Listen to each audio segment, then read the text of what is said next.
Hello friends, welcome back to my YouTube channel. ನಾನು ಇವತ್ತು ಹೊಸ ವಿಡಿಯೋ ಜೊತೆಗೆ ಬಂದಿದ್ದೀನಿ. ಏನಪ್ಪ ವಿಡಿಯೋ ಅಂತಂದರೆ, ಪಾಪಗೋದು 5 ತಿಂಗಳು ಬಿತ್ತಲ್ಲ, ಮನೆ ಕರ್ಕೊಂಡು ಬರೋ ಶಾಸ್ತ್ರ ಇದು. ಹಸ್ಬೆಂಡ್ ಮನೆಗೆ ಬಂದ್ವಿ.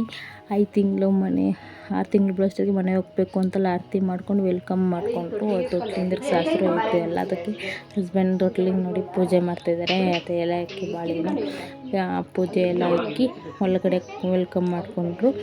ಮನೆ ಒಳಗಡೆ ಹೋದ್ವಿ. ಹಂಗೆ ಸ್ಮಾಲ್ ಕೇಕ್ ತೊಗೊಂಬಂದಿದ್ರು. Welcome to home baby Kishan ಅಂತ. ನಮ್ಮ ಪಾಪನ ನೇಮ್ ಗೊತ್ತಲ್ಲ, ಕಿಶನ್ ಅಂತ. ಹಂಗೆ ಸ್ಮಾಲ್ ಕೇಕ್ ಕಟ್ ಮಾಡಿದ್ವಿ ಫ್ರೆಂಡ್ಸ್. ತುಂಬಾ ಇದು ಅವ್ನ ಪಾಪು ಚೂರು ಒಳ್ಳೆ ಇಲ್ಲ. ಬಂದವರೆಲ್ಲ ಹಂಗೆ ಪಾಪು ಏನು ನೋಡು ರೋಸೋದೇ ಇಲ್ಲ, ಎಷ್ಟು ಚೆನ್ನಾಗಿ ಮಾತಾಡ್ತಾನೆ ಅಂತ ಸಾರಿ, ಇಷ್ಟು ಚೆನ್ನಾಗಿ ಆಟ ಆಡ್ತಾನೆ ಅಂತ. ಅಲ್ಲಿಂದ ದೇವಸ್ಥಾನಕ್ಕೆ ಹೋದ್ವಿ. ಅಲ್ಲಿಂದ ಪೂಜೆ ಮಾಡಿಸ್ಕೊಂಡು ಮನೆ ಒಳಗಡೆ ಹೋದ್ವಿ. ಒಂದು 20-30 ಮೆಂಬರ್ಸ್ಗೆಲ್ಲ ಊಟ ಹೇಳಿದ್ರು. ಅಂತಂದಿರ ಮನೆ ಅಂತೆಲ್ಲ ಅಕ್ಕಪಕ್ಕ ಮನೆಯವರೆಲ್ಲ ಬಂದು ಊಟ ಮಾಡ್ಕೊಂಡು ಹೋದ್ರಿ ಫ್ರೆಂಡ್ಸ್. ಆಮೇಲೆ 5-6 ತಿಂಗಳು ಬಿದ್ದು ಅನ್ನದ ಆಸೆ ಅಂತಂತಾರಲ್ಲ, ಬಂದಾಗಲೂ ಪಾಪುಗೆ ಅದು ತೋರಿಸಿದ್ನಲ್ಲ ಸಿಲ್ವರ್ ಬೌಲ್, ಅದನ್ನ ತೊಗೊಂಡು ಹೋಗಿದ್ವಿ.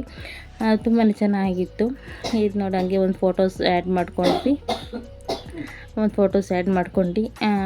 ತಗೊಂಡ್ವಿ. ಹಂಗೆ ಚೆನ್ನಾಗಿತ್ತು. ಬಂದು ಹಸ್ಬೆಂಡ್ ಗೊತ್ತಲ್ಲ, ಪಾಪು ನೋಡಿ ಎಷ್ಟು ಚೆನ್ನಾಗಿ ಸ್ಮೈಲ್ ಕೊಡೋನು ಅಂತಂದರೆ, ಫೋಟೋ ಕೊಟ್ಟರೆ ಅಷ್ಟು ಚೆನ್ನಾಗಿ ಸ್ಮೈಲ್ ಕೊಡ್ತಾನೆ. ಏಕೆಂದರೆ ಬೆಳಕು ಬರುತ್ತಲ್ಲ, ಹಂಗಾಗಿ ಈ ಸ್ಯಾರಿ ಬಂದು ತೋರಿಸಿದ್ನಲ್ಲ ನಾನು ಮೊದಲು ತೊಗೊಂಡಿದ್ದು ಅಂತ.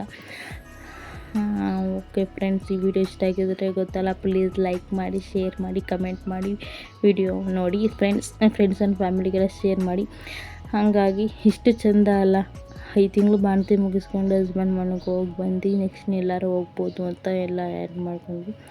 ಓಕೆ ಫ್ರೆಂಡ್ಸ್, ಈ ವಿಡಿಯೋ ಇಷ್ಟ ಆಗಿದ್ರೆ ಪ್ಲೀಸ್ ಲೈಕ್ ಮಾಡಿ friends. Thank you for watching.